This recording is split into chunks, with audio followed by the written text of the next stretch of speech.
উপমহাদেশ বিভাজন পেরিয়েছে ৭৮ বছর, কিন্তু ইতিহাসের চাকা যেন আবারও ফিরে যাচ্ছে সেদিনে, যখন মানচিত্র বদলে গিয়েছিল একটা সিদ্ধান্তে।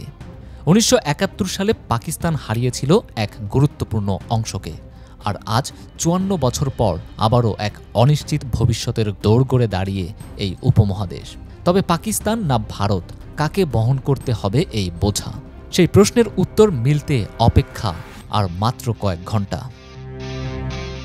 এমন এক শ্বাসরুদ্ধকর মুহূর্তে দাঁড়িয়ে রয়েছে ভারতের প্রধানমন্ত্রী নরেন্দ্র মোদী। তার একটি সিদ্ধান্ত বদলে দিতে পারে গোটা দক্ষিণ এশিয়ার ভৌগোলিক চিত্র।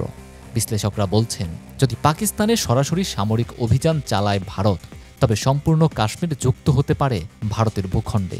তবে পাশার দান উল্টে গেলে উল্টো ফলও আসতে পারে, তখন ভূস্বর্গকে দখল করতে পারে পাকিস্তান।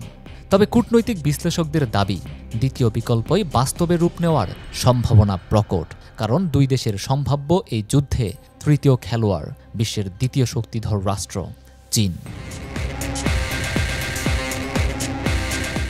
সম্প্রতি এনডিটিভির এক রিপোর্টে উল্লেখ করা হয়েছে, পাকিস্তানে বিশাল অঙ্কের বিনিয়োগ করেছে চীন। $৬,২০০ কোটি China Pakistan economic corridor CPEC প্রকল্পটি শুধু অর্থনৈতিক নয়, কৌশলগত দিক থেকেও চীনের জন্য অত্যন্ত গুরুত্বপূর্ণ। এই প্রকল্প বাস্তবায়নের মাধ্যমে পূর্ণতা পেতে চলেছে শি জিনপিং এর স্বপ্নের বেল্ট অ্যান্ড রোড ইনিশিয়েটিভ। এরই মধ্যে বাস্তবায়ন শেষ হয়েছে প্রায় $২৫০০ কোটি ৪৩টি প্রকল্পের। বেলুচিস্তানের গোয়ার্দার বন্দর নিয়ন্ত্রণে এনে আরব সাগরের সঙ্গে সংযুক্ত হতে চলছে মহাশক্তিধর চীন।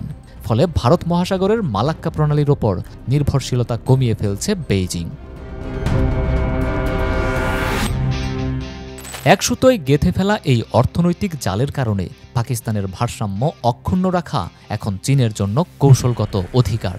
ফ্রাইডে টাইমস এর সাবেক সম্পাদক নাজাম শেখ দাবি করছেন, ভারত যদি পাকিস্তানের ওপর হামলা চালায়, তাহলে ইসলামাবাদের পাশে দাঁড়াতে দেরি করবে না চীন। এর বাস্তব প্রমাণও মিলতে শুরু করেছে ইতোমধ্যেই। সম্প্রতি পাকিস্তানের হাতে তুলে দেওয়া হয়েছে চীনের PL-15 air two air missile, যা ভারতের রাফালে জেটে ব্যবহৃত মিটিওর বা মিকা মিসাইলের তুলনায় বহুগুণ বেশি বিধ্বংসী। এই অস্ত্র সরবরাহের ছবি ইতোমধ্যেই প্রকাশ করেছে পাকিস্তান এয়ারফোর্স। অন্যদিকে ভারত সিন্ধু নদ চুক্তি স্থগিত করার পাল্টা জবাবে পাকিস্তান হুমকি দিয়েছে সিমলা চুক্তি বাতিলের। ১৯৭২ সালে স্বাক্ষরিত এই চুক্তি অনুযায়ী কাশ্মীর ইস্যু দ্বিপাক্ষিক আলোচনার মাধ্যমে সমাধানের কথা ছিল।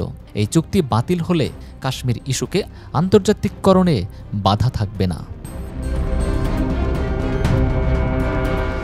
এর সঙ্গে সঙ্গে পাকিস্তান লাইন অব কন্ট্রোল উপেক্ষা করে সরাসরি সামরিক অভিযান চালানোর রাস্তায় হাঁটতে পারে।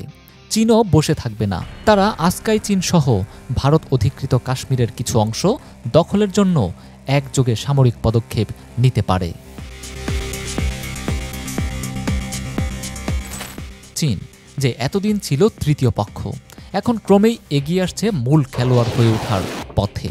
যদি এই সংঘাত শুরু হয়, তবে তা হবে শুধু দুই প্রতিবেশী রাষ্ট্রের নয়, বরং একটি সম্ভাব্য ত্রিমুখী যুদ্ধ, যার প্রভাব পড়বে পুরো মহাদেশে, এমনকি বিশ্বের ভূরাজনৈতিক মানচিত্রেও। নূরে আল জুবায়েদ, বাংলাদেশের খবর।